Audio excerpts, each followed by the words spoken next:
que son nemátodos. No se molesten en tomar foto o algo, porque parte de las diapositivas no puedo poner las 100, pero voy a ponerlas ahí en su integración. Lo que necesito es que se quede acá, ya que se quede acá. Eso necesitamos para toda su vida, cuando vayan a hacer su serum. ¿Dónde dejé la cosa esta? Ya. Entonces, acá, a ver, ustedes tienen que preguntarse cuántos de estos parásitos ya hemos estudiado. Este parásito, ¿cómo se llama? Tricomona, ¿no es cierto? ¿Qué estadios tiene tricomona?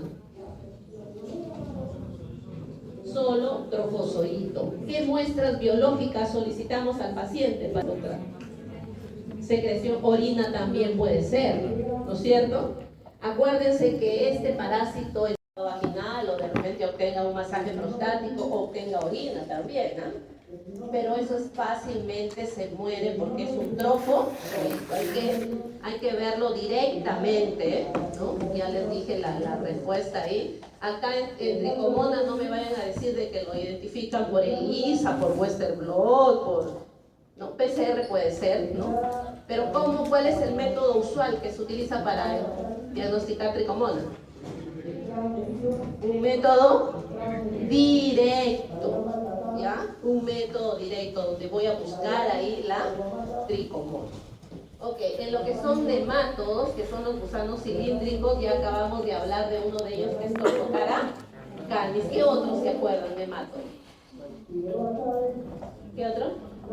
Ascaris, muy bien, todavía no hemos hablado, ¿no? De los estos en sí hemos hablado de su estadio larval. Creer que el 60% dice comiendo carne de cerdo. Así, yo me quiero morir cuando veo, y encima reclama todavía. ¿Ya? Una cosa es tener cisticercosis y otra cosa es tener teniasis. Ok. Entre matos todavía no hemos hablado, pero es acá, esto va a entrar todavía en la segunda parte, en la pasión letal. Y atropos todavía no hemos hablado. Seguimos por todo. Ok, acá, ¿no? Importancia de la parasitosis. Miren por qué es importante. Por eso le digo de que nosotros somos responsables de muchas de las parasitosis que existen en nuestro país, ¿no? Si nosotros tenemos agua y desagüe, somos limpios, de alguna manera las parasitosis van a disminuir, ¿ya?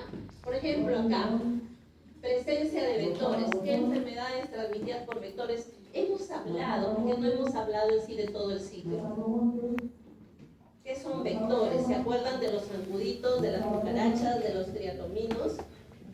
¿Qué enfermedades transmitidas por vectores hemos hablado así ligeramente? No hemos hecho todo el ciclo de la malaria, eso todavía ya es casi al final, ¿no? Pero la malaria es un problema grande en nuestro país. ¿Cuántos van a ir a hacer su serum a Tumbes? En el Cusco también hay malaria, poco, pero hay. Y en Iquitos ni les digo, ¿ya? Ok, educación, bueno, costumbres alimenticias, ¿no? ¿Se acuerdan que les he dicho, yo puedo saber hasta en qué trabaja esa persona, hasta qué consume, por verle una muestra de heces? ¿Qué parasitosis ocupacional hemos visto? Que está relacionada con las personas que trabajan en granjas de cerdos.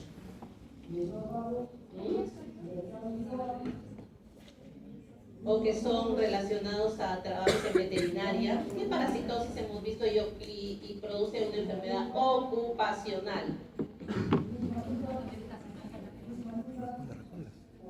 A ver, un poquito calientito.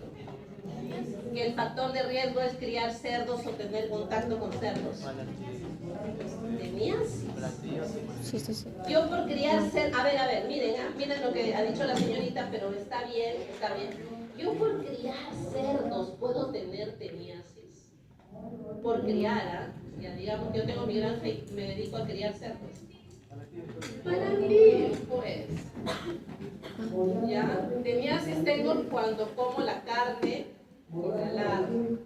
Bueno, ok. Acá esto lo vamos a pasar rápidamente porque ustedes ya saben. A ver, díganme 2 parasitosis donde el humano sea definitivo, hospedero definitivo. Ya saben la definición. Como hospedero definitivo de donde se hay reproducción sexual. ¿No? Ahí hay reproducción. Ya, pero ese ya estamos hablando de un protozoario. Usualmente esto se da en los helmintos. A ver, piensan otro que seamos definitivos, uno que seamos intermediarios. ¿En qué parasitosis somos intermediarios? Ya, para Ascaris, el otro, Tenia solium y Ascaris, nosotros somos los definitivos, porque ya lo tenemos en forma adulta, ¿no? Y intermediarios,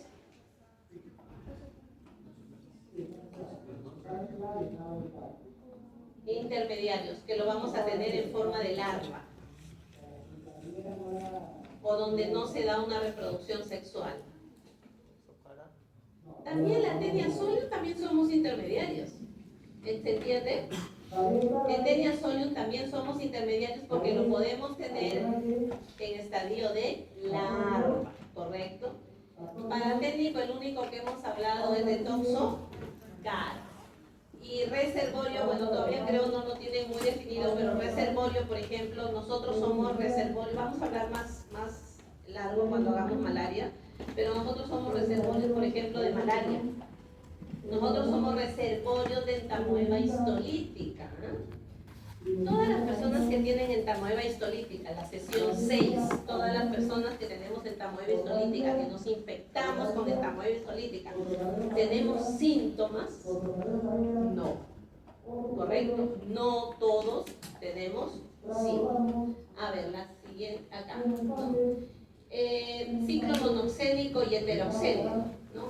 Monoxénico en un solo hospedero, ¿no? Por ejemplo, un ejemplo de ciclo monoxénico en un parásito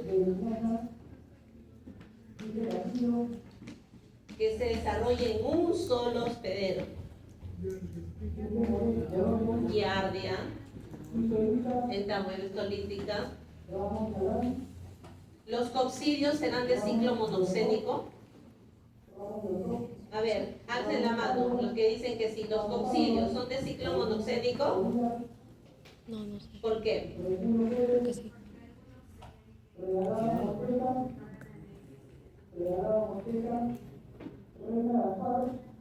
A ver. Dejamos esa pregunta para cuando viene la diapositiva de coccidios, ¿ya? De ciclo heteroxénico. ¿Qué parásitos hemos visto de ciclo heteroxénico?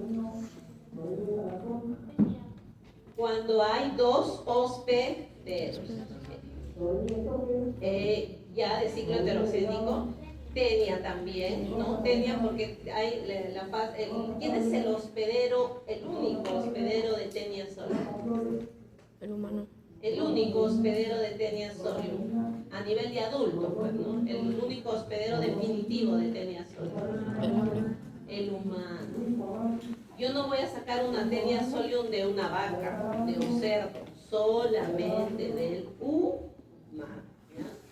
Ok, a ver, seguimos. Acá, esto de acá, la vía y el mecanismo, ¿no? Por ejemplo, acá, díganme, a ver si han entendido, una preguntita nada más. ¿Dónde? A ver, díganme la vía y el mecanismo de transmisión de Giardia lamblia. La vía, ¿no es cierto? Ingresa el quiste tetranuclear. Muy bien, la vía oral. ¿Cuál es el mecanismo? ¿Dónde se ubica acá Giardia? ¿Vectorial? ¿Transfusional? Porque me ponen sangre, tengo Giardia. ¿Trasplante de órganos? Porque como carne con... Sí. ¿Cuál es la vía de infección de entamoeba histolítica? Igualito que Giardia, pues. Y contaminación fecal. Muy bien. ¿Cuál es la vía de infección de Tenia solium? A ver, Tenia solium ya estamos hablando de un multicelular. Hablando de teniasis por Taenia solium, ¿cuál es la vía de infección? Cutánea, oral. ¿Y el mecanismo? 20 tiene, jovencito. Así de fácil. Ingresa por la boca la carne, pero el mecanismo es el carnivorismo. Entonces es como una palabra ahí, carnivorismo, pero si se les pide para que escriban también, ¿no? Por ingestión de carne mal cocida conteniendo las larvas de Taenia, todo eso se reduce en carnivorismo. A ver, acá malaria, no hemos hecho malaria, pero hemos hablado de malaria bastante, ¿no? Malaria.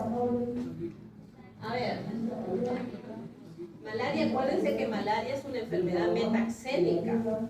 O sea, ¿qué quiere decir enfermedad metaxémica? Transmitida por vectores biológicos, acuérdense, porque hay un vector mecánico, la mosca, la cucaracha, y hay un vector biológico. Ok, entonces acá, malaria, ¿cuál es la vía? Ya, cutánea, vectorial. ¿Y cuál es el mecanismo? A ver, vectorial, y también puede ser transfusional. No sé si les dije vamos a hablar más, pero les adelanto, cuando uno quiera recibir una transfusión sanguínea, algún familiar, hay gente que bueno, recibe una bonificación para dar la sangre, uno está desesperado y lo hace, ¿no? Pero lo que uno recomienda es que sea alguien de la familia, que conozcamos, que sabemos al menos, pues, ¿no? De qué enfermedad ha tenido, etc., ¿no? ¿Por qué? Porque esas bolsas de sangre que están en los bancos, en los hospitales, ahí puede estar Plasmodium por lo menos 2 semanas vivo en un estadio de vivo. Entonces yo también puedo tener malaria por transfusión y también puedo tener malaria por transplacental. Es otra clase, pero ya adelante es de falcíparo, por ejemplo. Ya, transplacental. A ver, trasplante de órganos, ¿no? Hemos hablado de Chagas, ¿no? Así muy ligero, Trispanosoma cruzi. ¿Se acuerdan? Pero su mecanismo es trasplante de órganos en Chagas. Carnivorismo no, pues, ¿no? Carnivorismo, contaminación fecal. Bueno, contaminación fecal. Hablando de humanos, nada que ver en Chagas, ¿no? Pero sí les adelanto de que Chagas uno no se infecta porque te picó, te mordió el triatomino, sino porque hay contacto con las heces de la chirina. Esa es otra clase, no se mareen, pero miren este cuadrito que a veces es traumante, ustedes mismos han respondido. La vía y el meca. Ok, ya, por ejemplo acá. A ver, un coccidio. Ciclospora. A ver, ustedes mismos tomen ese examen. Ciclospora cayetanensis es un coccidio, ¿correcto? Ciclospora. A ver, todos fíjense ciclospora. ¿Cuál es la vía y el mecanismo de ciclospora? Vía oral también. Por el ooquiste, pero en este caso el ooquiste es porulado o el ooquiste maduro. Y tiene que ver ahí las plantas de tallo corto, ¿se acuerdan? La fresa, las frambuesas, todo, ¿no? Acuérdense, ciclospora, las plantas de tallo corto. Ok, vía oral, muy bien. ¿Y cuál es el mecanismo? Contaminación. ¿Cómo se contaminó esas fresas, esas frambuesas que yo compré en el supermercado? ¿No las lavaron bien? ¿Las regaron con aguas? ¿Ya ven, chicos? Ok, acá vienen los famosos vectores, ¿no? El vector mecánico, ¿qué hace un vector mecánico? Solamente transporta en sus patitas. Esa mosca pues habrá estado encima de esas donde hay bacterias, donde hay virus, donde hay huevos de nematos. En cambio, un vector biológico, por ejemplo, triatoma infesta la chirimacha, que dice su compañera. Chirimacha es su nombre de guerra, ¿no? Sí, o chaja. Pero su nombre científico es triatoma infesta, ¿no? Y uno se infecta cuando esto no succiona sangre, pero al mismo tiempo defeca, por las heces del triatoma. Estos son vectores biológicos, ¿por qué? Porque son indispensables, escriban bien esto, indispensables para que se realice el ciclo del parásito. triatomas, a nivel vectorial, escuchen muy bien, si no hay triatomas no hay enfermedad de Chagas.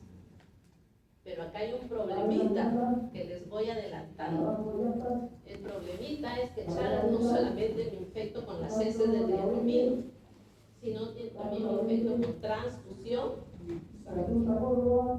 En España hay gente con Chagas, imagínense. En Inglaterra hay gente con Chagas. Pero los entomólogos van a buscar ahí y no hay triatomino, ¿no? Pero la persona en la clase me ha dicho que es porque en contacto con las heces, pero acá en Inglaterra hay y no hay ningún triatomino. Es porque también la transfusión es, que digo, la contaminación es por transfusión. O sea, que acá en Sudamérica, ¿cuál es el país número 1 de Chagas? Bolivia.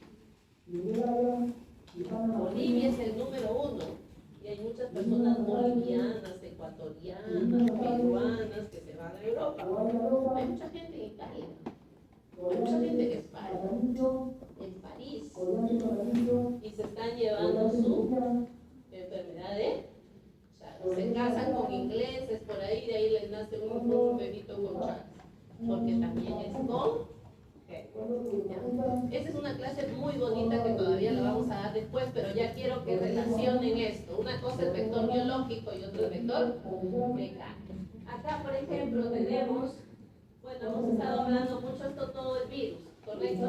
Pero esto también es un vector biológico para virus. Por ejemplo, acá, anófeles es un vector biológico para malaria, anófeles. Ya, hay personas que piensan que malaria es una cosa y paludismo es otra cosa. No, es lo mismo. ¿Ya?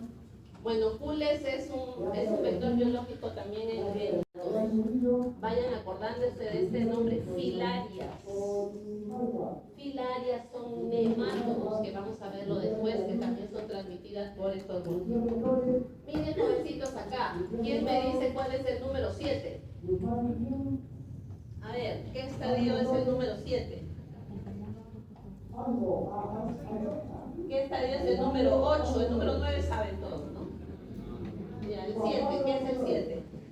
Esa forma que tiene, pentagonal, pareja arrugadita.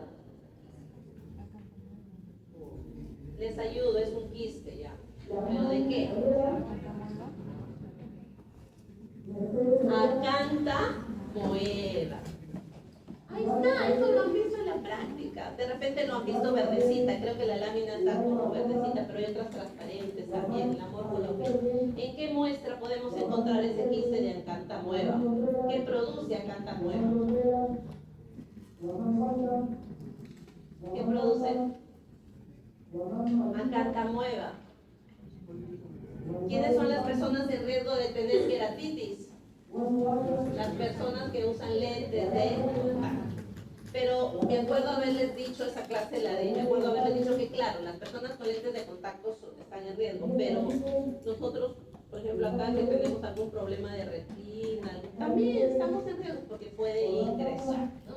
Ya, ¿este qué parásito es? ¿Qué estadio? Miren. El 8. Ya es un trofozoito por la forma, ya muy bien. ¿Y qué cosa es lo que está en el centro? Un macronúcleo. ¿Qué parásito? ¿Saben qué es un macronúcleo y no saben cómo es el parásito? Un ciliado, pues. Balantidium coli. El que está relacionado con los chanchitos, con los cerdos. Y a ver qué otro más les preguntamos acá. Este sí sabe, ¿no? El 2. Ascaris. El 10. Tenia. Bueno, acá es una tenia adulta, ¿no? Acá miren, ¿ah? El 11, ¿qué es? Taquizoito. Taquizoito. ¿En qué muestras podemos encontrar taquizoitos de toxoplasma? Toxoplasma es un coccidio también, ¿ah? Pero no es intestinal en el humano. ¿Ya? Ojito con eso, ¿ah? Apunte. Toxoplasma es un coccidio. También tiene su cono apical. ¿Se acuerdan que en el ciclofora, criptosporio, que hablamos de un cono apical? Toxoplasma también es un coccidio. que tiene un estadio de taquizoito que ya dijimos que era el de reproducción, el que está intracelularmente, se reproduce rápido, por eso está aquí, rapidísimo. Y también hablamos de que, bueno, se puede pedir una muestra de líquido cefalorraquídeo al paciente, pero verlo en el líquido cefalorraquídeo así no es prácticamente imposible. ¿Ya? Es prácticamente imposible. Por eso el método directo, ojo, escuchen bien, el método directo, o sea, ver esto en un líquido, ver esto en la sangre de un paciente, así sea VIH, es prácticamente imposible. Y les digo por qué prácticamente, porque he tenido la suerte de recibir un líquido cefalorraquídeo en el laboratorio de investigación donde laboro. Oh, maravilla, centrifugamos el líquido y vimos esto. Pero eso es imposible. ¿Y qué era este paciente? Este paciente tenía niveles de CD4 de 18. Ya les he dicho varias veces que vean cuánto es el nivel de CD4 de una persona como nosotros, gracias a Dios. ¿Quiénes son las personas en riesgo de tener toxoplasmosis encefálica? Son las personas que tienen los niveles de CD4 menos de 100. Esta persona tenía 18 y se tomó en la muestra de líquido y el paciente falleció. Pero es un método directo para toxoplasmosis encefálica es prácticamente imposible. Ahí acuérdense de que ustedes tienen que tomarles tomografía, hacerle serología, okay. Creo que hay otras diapositivas, ¿ya? Y acá estos sí están familiarizados, estos son los únicos 3 coccidios intestinales, ¿ya? A ver, la siguiente. Ay, yo tengo ganas. Ok, bueno, esta fue nuestra segunda sesión de métodos, ¿no es cierto? Ya esto lo vamos a pasar rápidamente, solamente acá decir pues que los métodos indirectos son aquellos donde hay reacción antígeno-anticuerpo.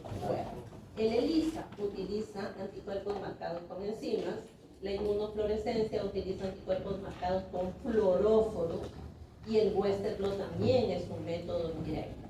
2 parasitosis que se diagnostiquen con Western blot, que ayude en el diagnóstico. Cisticercosis, ¿qué más? Otra. Los parásitos intestinales como Guianes, bueno, nunca le vamos a hacer Western blot, ¿no? Pero a la cisticercosis sí, toxocariasis, toxoplasmosis también ayudan los métodos indirectos. Estos son métodos especiales, el Graham, el de la Sintes-Koch, creo que todos saben, ¿no? Y el Berman es para un parásito que vamos a ver más adelante como Strongyloides, ¿no? Ok, bueno, acá hay la prueba de molecular que también se utiliza, por ejemplo, el líquido cefalorraquídeo en pacientes VIH para buscar toxoplasma sí sirve, pero si se le hace una prueba molecular.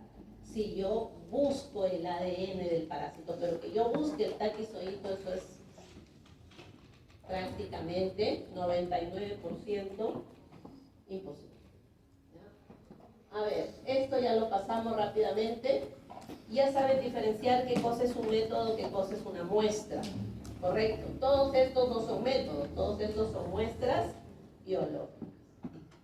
Ok, bueno, acá tenemos esto podemos pasarlo. Acá nuevamente, ¿no? Todos los métodos. En parásitos intestinales, en protozoarios intestinales, ¿qué es lo que usualmente se utiliza? ¿Métodos directos o indirectos? Directos, en parásitos intestinales. Ok, acá les pregunto, a ver si me entienden. Toxocara canis es un nematódo, ¿estamos de acuerdo? Sí, es un nematódo. ¿Es intestinal en el humano? ¿Es intestinal en el humano? ¿Lo puedo tener en mi intestino? Nunca, nunca, nunca, jamás.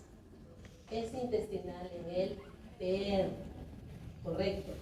Entonces, toxocara, nosotros lo vamos a tener, ya hemos hablado que lo vamos a tener como un estadio de larva, que usualmente puede estar en mi ojo, ¿no?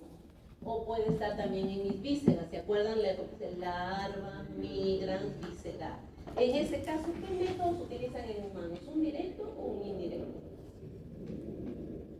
Indirecto, porque yo ahí puedo evaluar anticuerpos. ¿Ya? Y así se pueden preguntar de todo, ¿no? Por ejemplo, ahí está, cisticercosis. A ver, cisticercosis. para encontrar cisticercosis, diagnosticar? ¿Un directo o un indirecto? A ver, ¿qué? Indirecto. Cisticercosis. Pero si les digo teniasis, ahí sí es directo. Exacto. Muy bien, muy bien. Bueno, acá esta coloración, ¿para qué tipo de parásitos es? Coccidios. Ya. Ustedes en Mycobacterium les van a hablar sobre el Schmidt-Nielsen, ¿no es cierto? Acá también es un Schmidt-Nielsen, pero hay una modificación a nivel de un reactivo. Esto es para los coccidios. ¿Qué utilizas? Ahí está, miren lo que utilizan. Carbolfucina, alcohol, ácido, ¿no? Primero yo pongo mi muestra, ¿con qué? Primero con fucsina. ¿Para qué? Para que la fucsina se adhiera ahí a componentes de los oquistes. Lo decoloro y luego le agrego azul de metileno. Por eso las láminas que ustedes han visto en el laboratorio es todo un campo azul. ¿Han visto? Azul, azul, azul.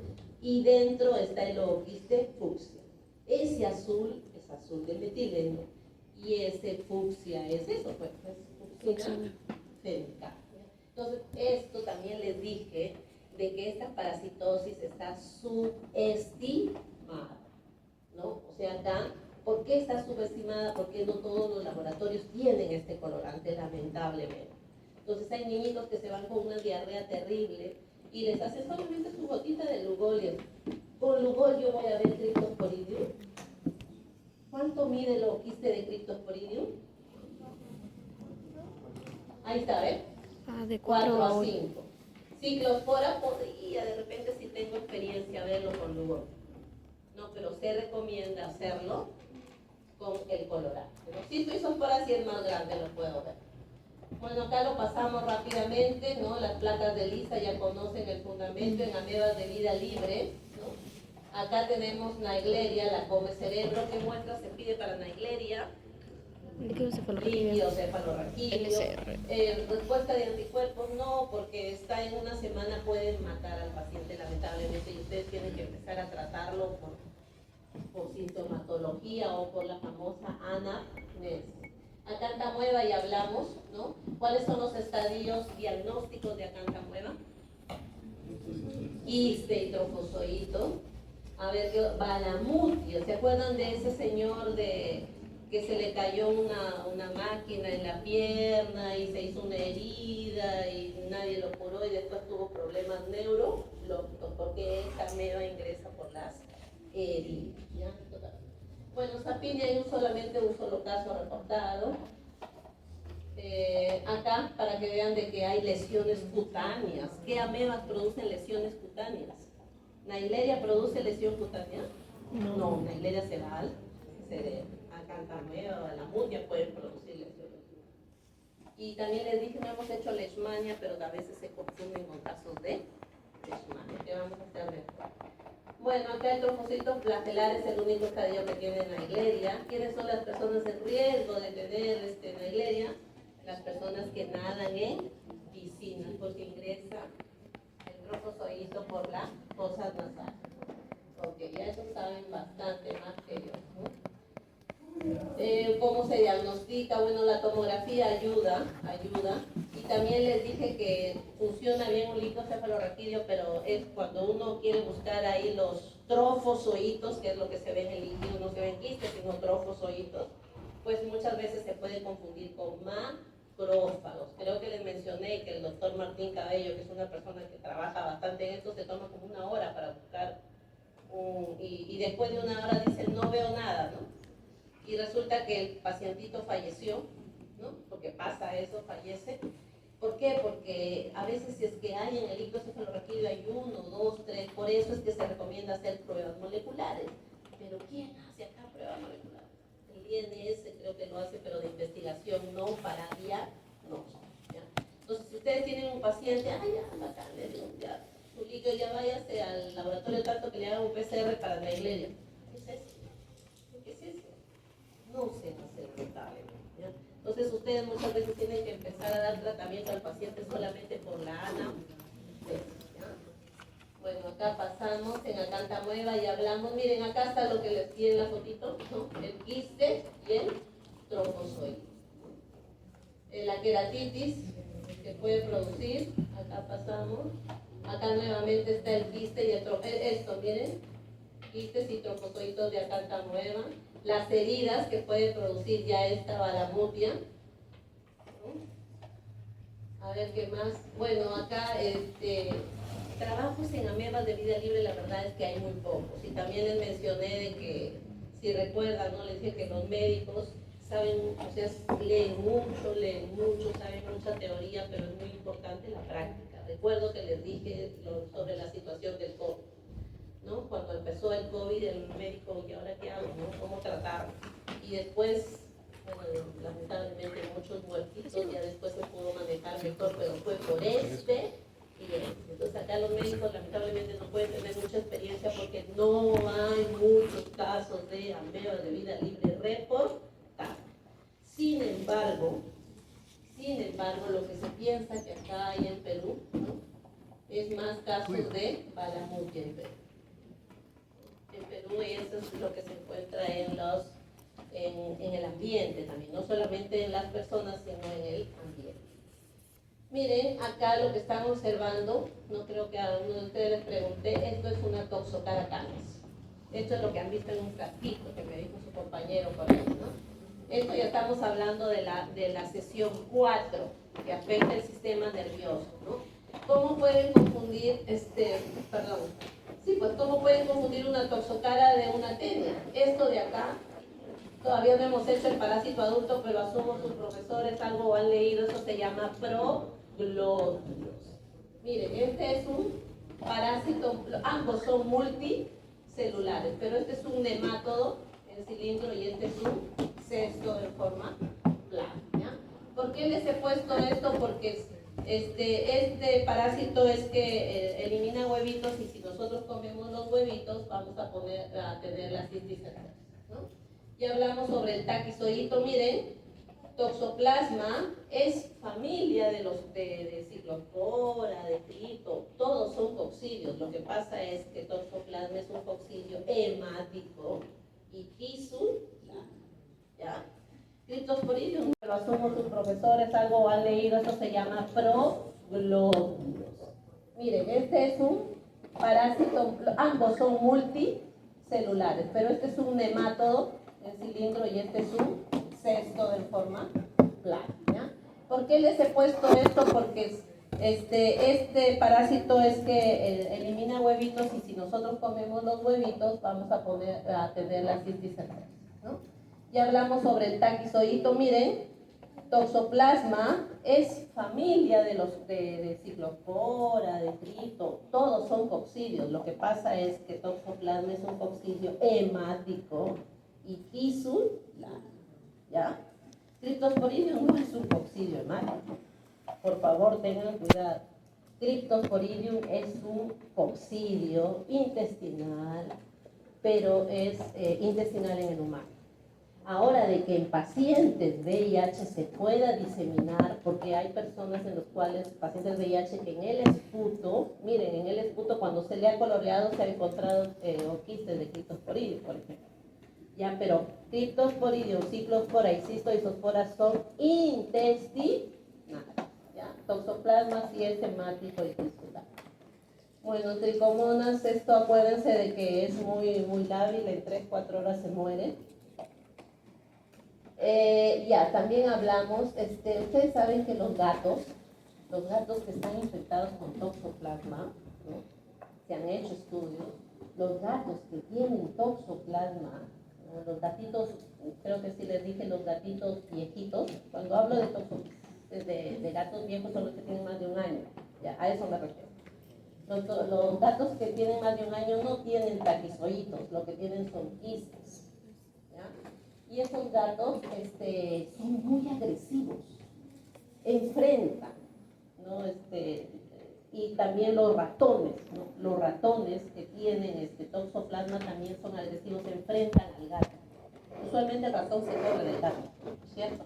Pero los ratones que tienen toxoplasma se enfrentan al gato, ¿no? Y hay estudios en los cuales las personas que tienen, bueno, este desorden, ¿no? Que es la esquizofrenia, también muchos de ellos son así un poco agresivos. Entonces la toxoplasmosis también se ha visto que tiene alguna relación con los pacientes con esquizofrenia. Una vez, hace como 2 años, unos estudiantes de medicina me buscaron porque estaban haciendo un trabajo de investigación en el Arco Herrera, ¿no? Noguchi, cerca al Hospital Cayetano, y me dijeron de que tenían acceso a pacientes con esquizofrenia y querían presentar un proyecto de investigación en el cual querían sacar sangre a los pacientes con grado de esquizofrenia. Querían dividirlos, este es grado alto, digamos, bajo cierto criterio, este es mediano, este es tranquilo, ¿no? Y ver cuál de ellos tenían niveles de anticuerpos IgG para toxoplasma. Tener niveles de anticuerpos IgG quiere decir que en algún momento de nuestra vida hemos tenido contacto con el parásito, ¿ya?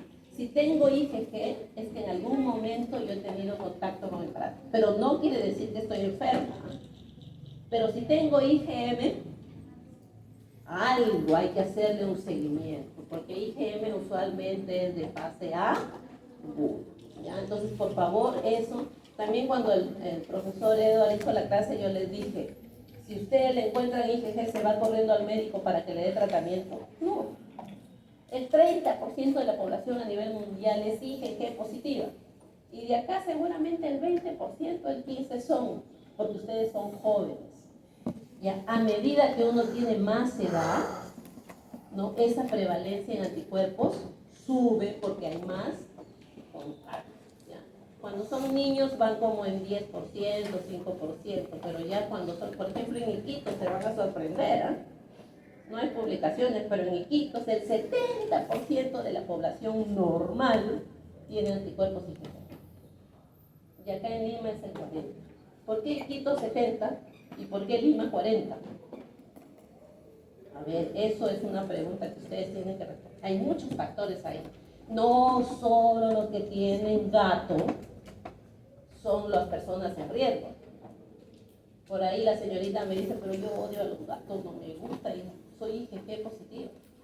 Pero acuérdense que también yo puedo tener toxoplasmosis por comer carne, o sea, el mecanismo también es carnívoro. Eso mucha atención. Bueno, los estadios son, ya saben, taquizoíto y quiste, ¿no? Por ejemplo, en un líquido cefalorraquídeo yo encuentro taquis o bradis o quistes. Taquis. Y en un tejido, quistes. Pero ustedes nunca jamás, porque yo cuando pregunto esto me dicen, ¿cómo diagnostica toxoplasmosis? Le hago biopsia del cerebro. O sea, es fácil hacerle una biopsia del cerebro a un paciente. Claro, se le puede biopsiar bajo cierto criterio, y el estadio que yo encontraría en un tejido es el quiste con los bradizoides. Pero en un líquido yo encontraría un. ¿Y en qué muestra humano encontraría un quiste? ¿En qué muestra de los humanos encontraría quistes? Quistes, acuérdense, quistes. Es producto de una reproducción sexual.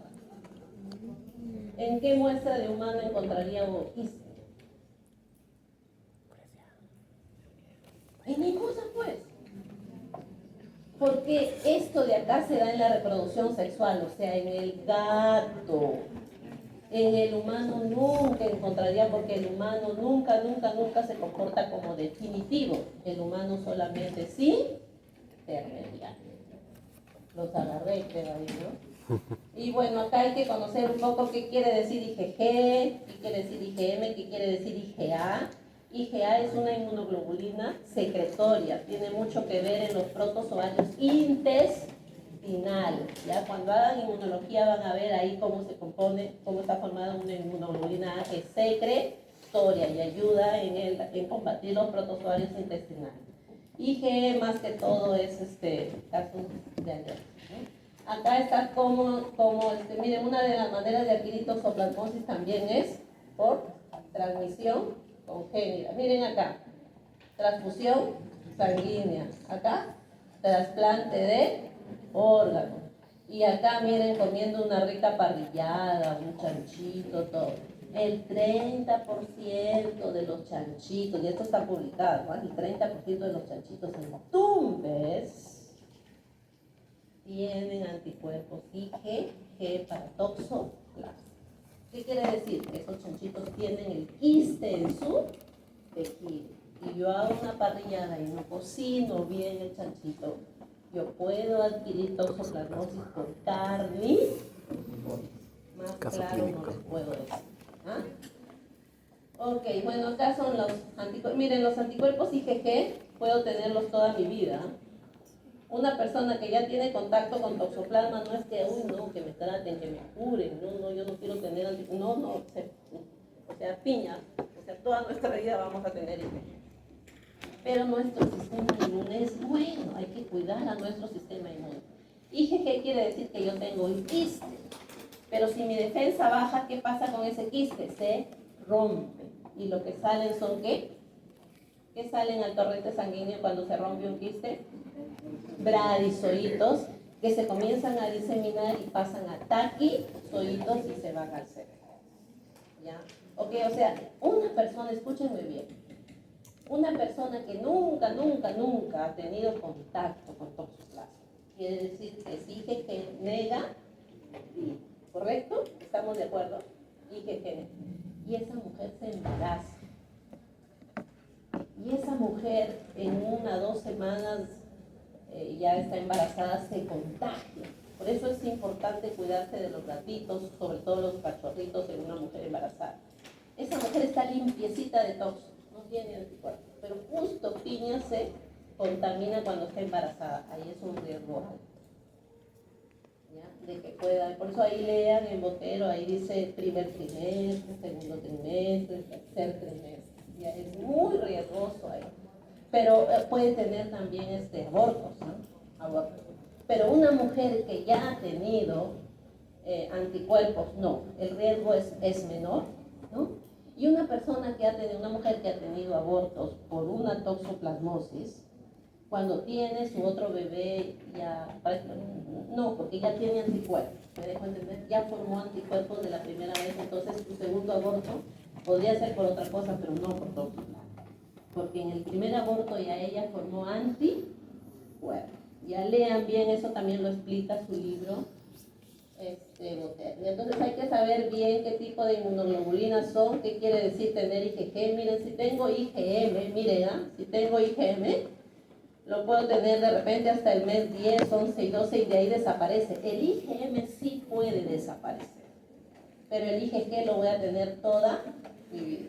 El IgA también lo tengo por cierto tiempo, estos son meses, ¿no? Por cierto tiempo y desaparece. El IgE también desaparece, pero el IgG lo voy a tener por toda mi vida. Si ustedes tienen una mujer, ¿no? Que por la anamnesis, ustedes sospechan de toxoplasma, le tienen que pedir que se haga prueba serológica para ver si su IgM a nivel del tiempo sube, de repente sube, uy, no, bastante riesgo. Pero de repente con el tratamiento, de lo que estaba alto en el tercer mes, de repente de ahí bajó. Entonces el tratamiento está funcionando. ¿Ya? Pero su IgG siempre va a estar alto, ¿no? Puede bajar un poco de título, no tanto así, pero nunca va a desaparecer, a eso me refiero. Nunca desaparece. Bueno, eso también está, esta es la triada que se da en los niñitos que nacen con toxoplasma. Bueno, acá ya hablamos sobre cisticercosis. Lo vamos a pasar rápidamente. El humano, acuérdense que el humano, en el caso de teniasis, ¿no? El humano es hospedero definitivo porque puede tener a la tenia, pero también es intermediario porque puede tener a la larva. Bueno, ya por ahí le pregunté a uno de sus compañeros, llega como a 4 metros la tenia, estos son los huevitos. Si alguien se va al Lurín y come un rico chicharroncito, todo, y después, uy, no, y ahora quiero saber si tengo tenia, ¿no? Hace un mes me fui al Lurín y comí.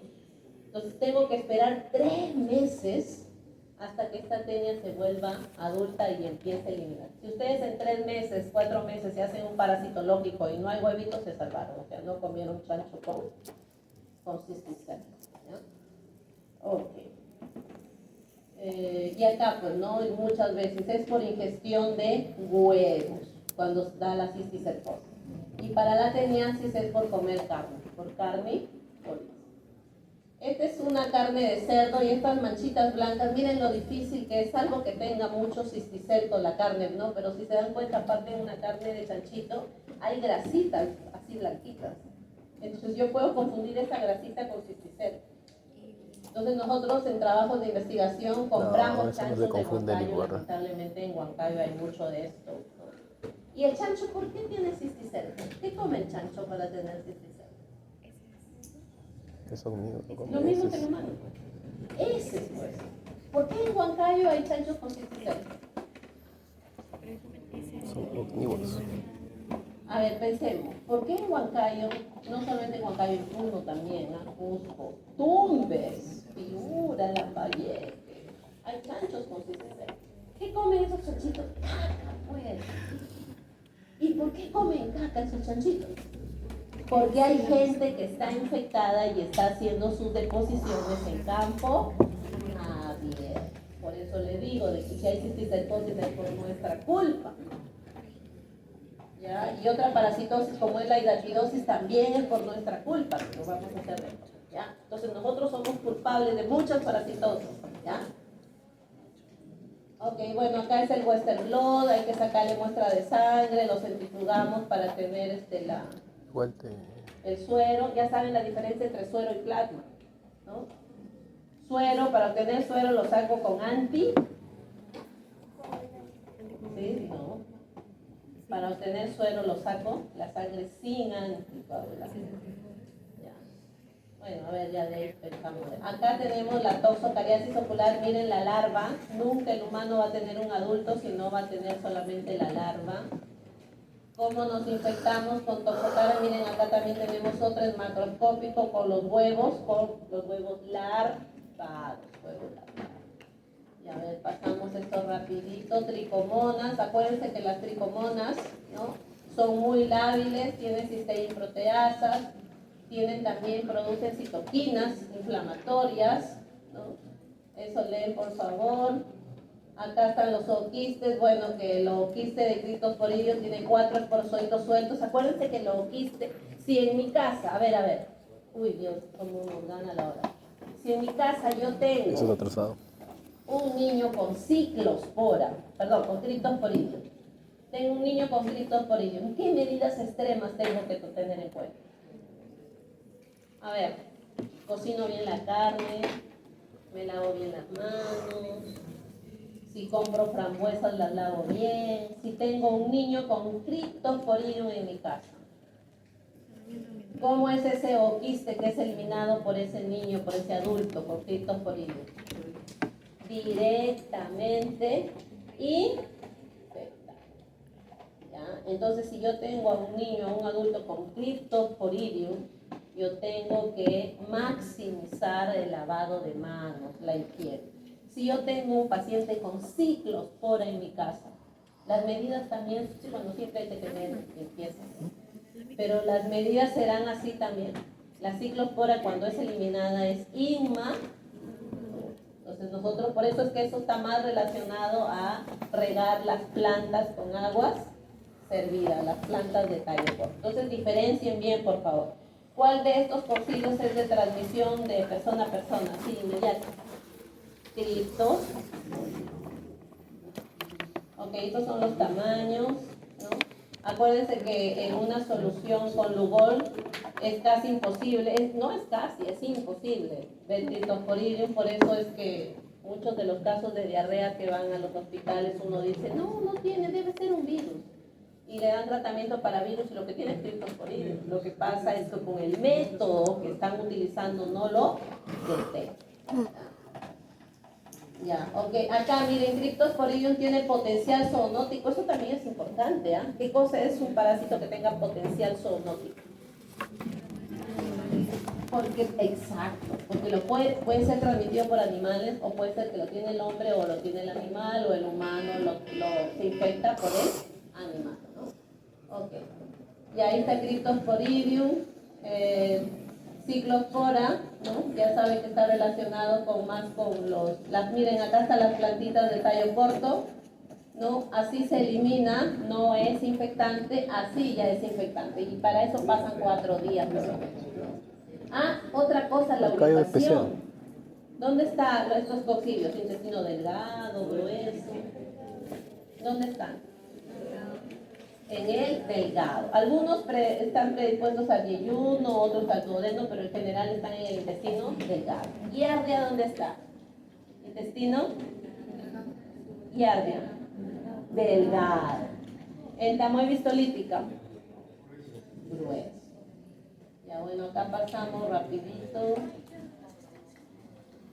Bueno, acá en giardia, acuérdense que en giardia hay trofozoito y quiste, pero yo me infecto con quiste, el trofozoito es muy lábil, acuérdense. A ver qué, bueno, acá miren hábitat intestino, ya, también giardia tiene potencial zoonótico o no. A ver, ¿quién dijo no? Yo recuerdo haberles dicho de que tener gato, tener perrito, puede también predisponer, porque esto también tiene potencial zoonótico, ¿ya? Acá, bueno, no hablamos tanto de genotipos, pero es importante, ya les dije que puede estar en animales y en humanos, pero bueno, a nivel de genotipos, el genotipo A es más relacionado, el A y el B a humanos, ¿no? El resto sí está más en animalitos. Esto es a nivel de biología molecular, por cultura general es bueno que sepan, ¿no? Bueno, ya, una persona, miren, una persona con giardia.